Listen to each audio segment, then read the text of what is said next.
Praise the lord. హల్లెలూయా. దేవుని పరిశుద్ధ నామానికి స్తోత్రం కలుగును గాక. ఆమేన్. ఈ యొక్క ఉదయకాల సమయంలో ఉదయకాల మన్నా ద్వారా నా మాటలు వింటున్న మీ అందరికీ ప్రభు అయిన యేసుక్రీస్తు వారి నామంలో శుభాలు, వందనాలు తెలియజేస్తూ ఉన్నాను. బాగున్నారా అండి అందరూ? దేవుని మహాకృపను బట్టి మన జీవితంలో మరొక రోజును మనం చూడగలుగుతున్నాం.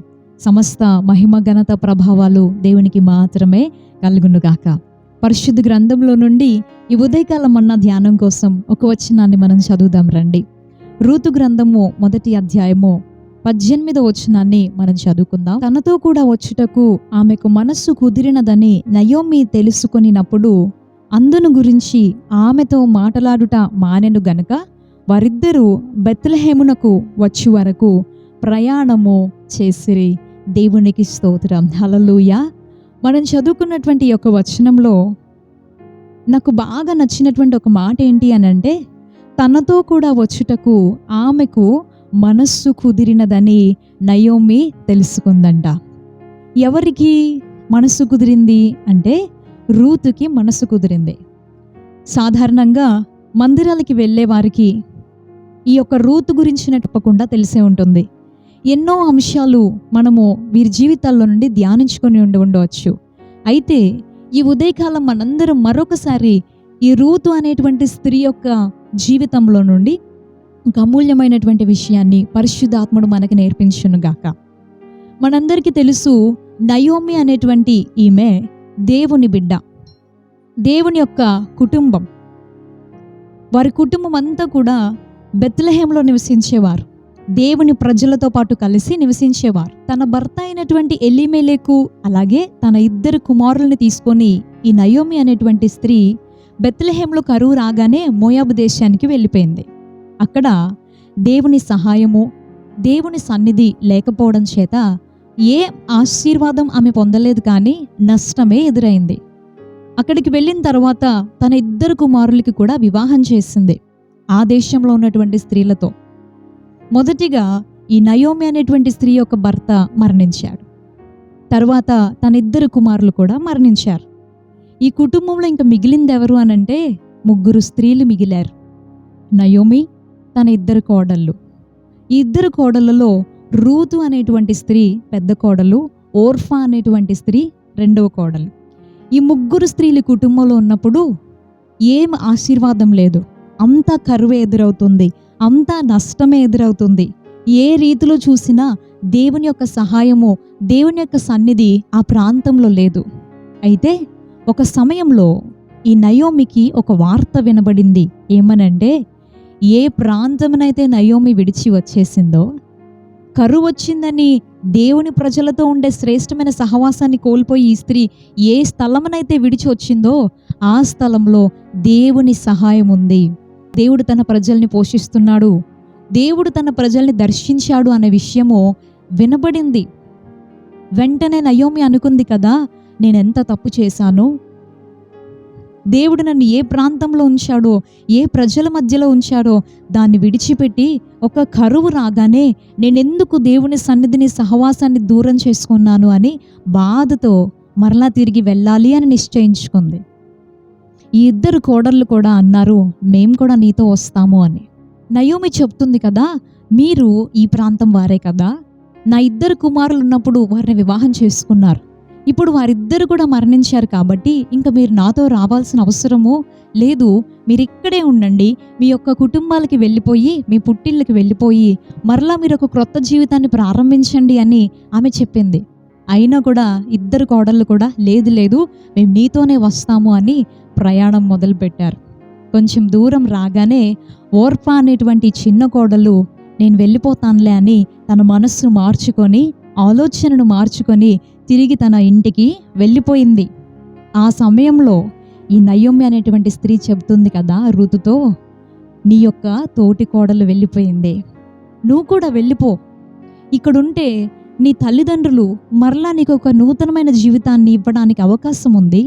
నేను విధవరాలుగా ఉన్నాను, నా కుమారులిద్దరిని పోగొట్టుకొని ఉన్నాను, నేనే ఎంతో కష్టంలో ఉన్నాను, ఇంకా నీకు నేనే సహాయం చేయగలను, నా సొంత ప్రాంతానికి వస్తే నేను నీకు ఏ సహాయం చేయగలనమ్మా, నువ్వు కూడా వెళ్ళిపో అని చెబుతోంది.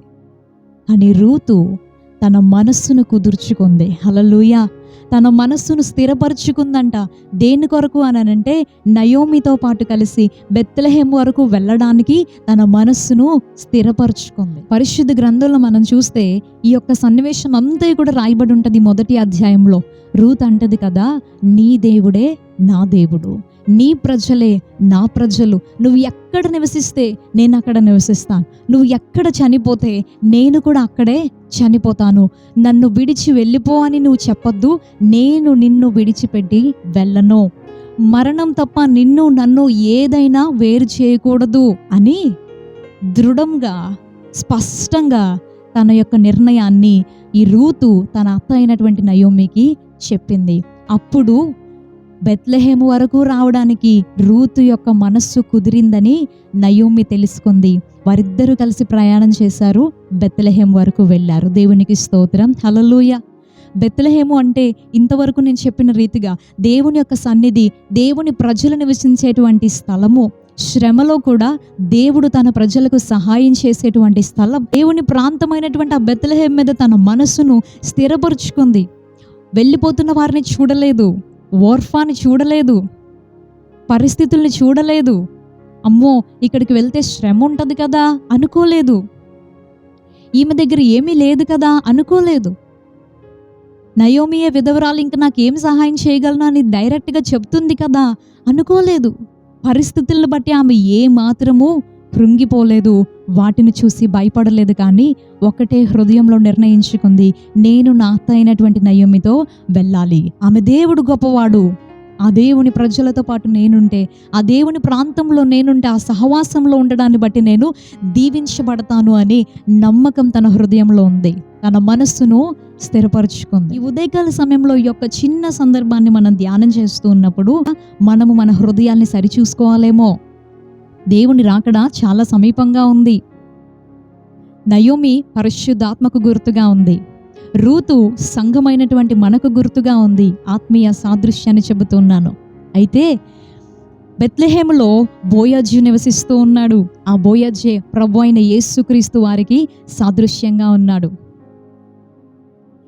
బెత్లెహేము వరకు వెళ్ళడానికి బోయజుకి సాదృశ్యంగా ఉన్న యేసు ప్రభు వారు నివసించే ఆ పరలోకం వరకు వెళ్ళడానికి రూతుగా పోల్చబడుతున్నటువంటి సంఘంగా ఉన్న మనము మన మనస్సును కుదుర్చుకునే వారిగా ఉండాలి. ఈనాడు చాలామంది ఎందుకు కొన్ని సంవత్సరాలు మంచిగా వచ్చి తర్వాత ఎందుకు మానేస్తారో తెలుసా అండి? దేవుని సన్నిధికి, దేవుని సహవాసానికి ఎందుకు దూరం అయిపోతారు అని అంటే, ఒక చిన్న కరువు రాగానే ఇంకా మారిపోతుంది మన హృదయం. ఒక చిన్న శ్రమ రాగానే దేవుని ప్రాంతాన్ని, దేవుని ప్రజల్ని విడిచి దూరం అయిపోతూ ఉంటాం. పరిస్థితులను బట్టి కృంగిపోతూ ఉంటాం, భయపడిపోతూ ఉంటాం, ఆందోళన చెందుతూ ఉంటాం.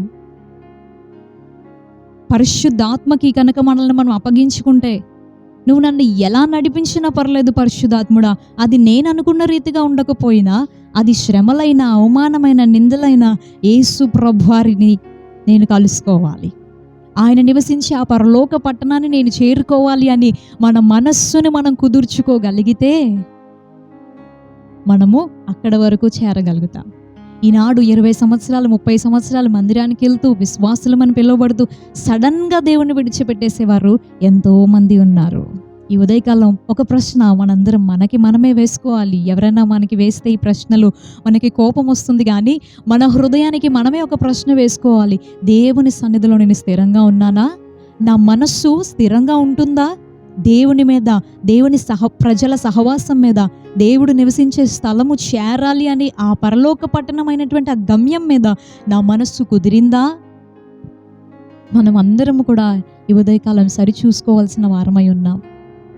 వెళ్ళిపోతున్న వారిని చూసి, దేవుణ్ణి విడిచి లోకంలో కలిసిపోతున్న వారిని చూసి, పొందిన రక్షణ కూడా విడిచిపెట్టి నిర్లక్ష్యం చేస్తున్న వారిని చూసి, వీరిని చూచి ఇదిగో ఇన్ని సంవత్సరాల నుండి ఉన్నవారు వెళ్ళిపోయారు, ఇదిగో ఇంత గొప్పోళ్ళు వెళ్ళిపోయారు, వాళ్ళే వెళ్ళిపోతే మాదేముందులే అని చెప్పి ఈనాడు చాలామంది ఈజీగా, చాలా సింపుల్గా అయిపోతుంది. దేవుణ్ణి విడిచిపెట్టడం, దేవుని ప్రేమను, ఆయన చేసిన మేలుల్ని మర్చిపోవడం చాలా ఈజీ అయిపోయిన రోజుల్లో మనం ఉన్నాం. ప్రియ సహోదరుడా, ఈ ఉదయకాలము ప్రేమతో మీ అందరికీ తెలియజేస్తూ ఉన్నాను, మన మనస్సు స్థిరంగా ఉండకూడదు అనే అపవాది ఎన్నో ప్రణాళికలు వేస్తూ ఉన్నాడు. మన ఆలోచనలు దేవుని మీద నుండి లోకం మీదకు, స్నేహితుల మీదకి, మనుషుల మీదకి ధన మోసాల మీదకి, ఇంకా ఐహిక విచారాల మీదకి రకరకాలైనటువంటి ప్రయత్నాలు చేస్తూ అపవాది మనల్ని మోసం చేయాలని చూస్తూ ఉన్నాడు. మన మనస్సును మళ్లింపు చేయాలని చూస్తూ ఉన్నాడు.